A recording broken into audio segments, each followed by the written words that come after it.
and welcome to my channel. My name is Aref Melihi, and today we're going to continue our electrical circuit analysis courses. We start with power, which is a very important concept in electrical circuit analysis among all options, not just power students.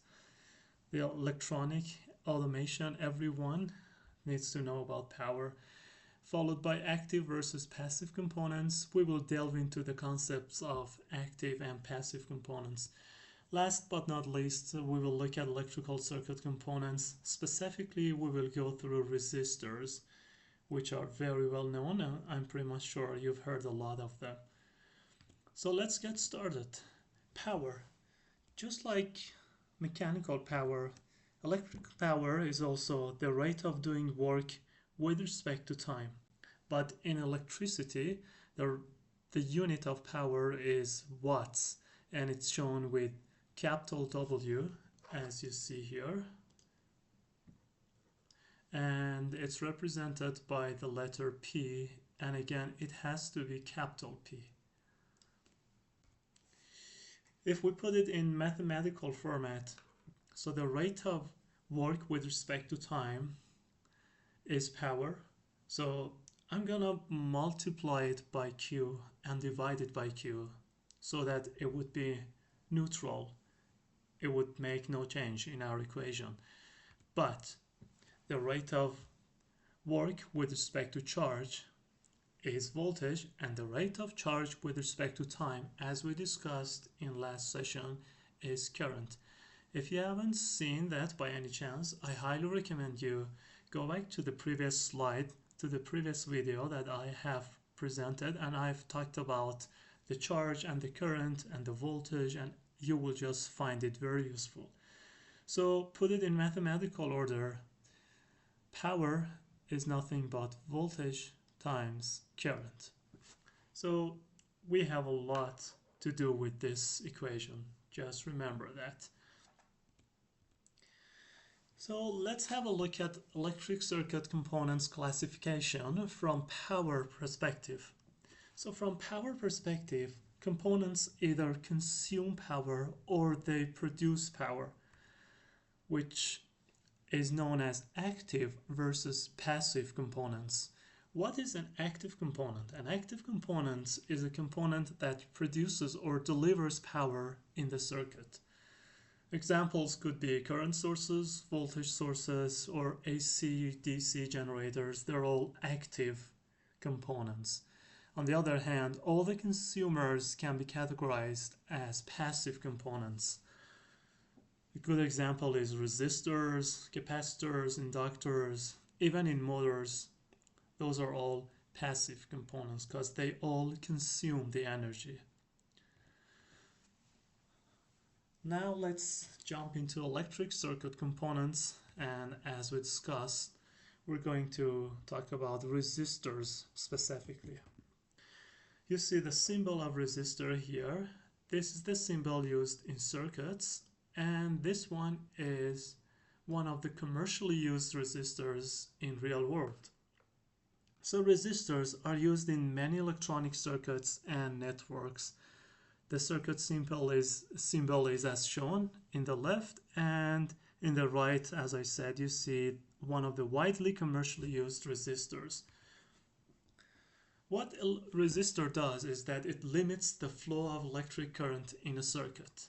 We will see that in some animation photos in a little while. And the property of a resistor is called resistance. So this is what most of students mixed up. Resistance is the property of a resistor. So what a resistor does is that it opposes the flow of electrons, or you can simply say it opposes the flow of electric current. And the unit of resistor is ohms, which is this omega symbol. So this omega symbol is the unit of resistor. What is an Ohm's law? One of the most famous laws in electricity is Ohm's law. which represents the relationship between voltage, current, and resistor. So put it in an animation format. As you can see, voltage tries to push current through the conductor. And who is resisting? Resistor. So resistor is like a guy that just tries to drag the current, or let's say just push it back, push it against the voltage. Put it in representative form, we can say that Ohm's law states that the voltage across a conductor is directly proportional to the current flowing through it, provided all physical conditions and temperatures remain constant, so provided that we are in an isolated system. Put it in a mathematical form, the Ohm's law can be represented by these three formulas. The most basic and fundamental formula for Ohm's law is that resistor, which we show it with R, equals voltage divided by current. And from there, we can derive two more equations. That voltage equals resistor times current, or current equals voltage divided by R. What are some configurations of resistors in a circuit? So we will go through the most common ones. The first one is series. What is a series configuration? All resistors come after each other. As you can see, R2 starts immediately when R1 ends, and R3 starts immediately after R2 ends, and go on to infinity. We can have as many resistors as possible in a series format. How we figure out a resistor or a set of resistors are configured in series. If we consider a current I, as you see here, this current passes equally through all resistors. So the current of R1 is the same current that passes R2. And it's the same current that passes all series resistors all the way up to Rn, which is shown here. So we can say IR1 equals IR2 equals IR3 all the way to IRN, and we can show them as I prime, which is the same current here. On the other hand, what about the voltage? The voltage of R1 plus the voltage of R2 plus all the voltages of all the resistors in series equals the voltage of AB that we see here. From A to B, the voltages add to each other.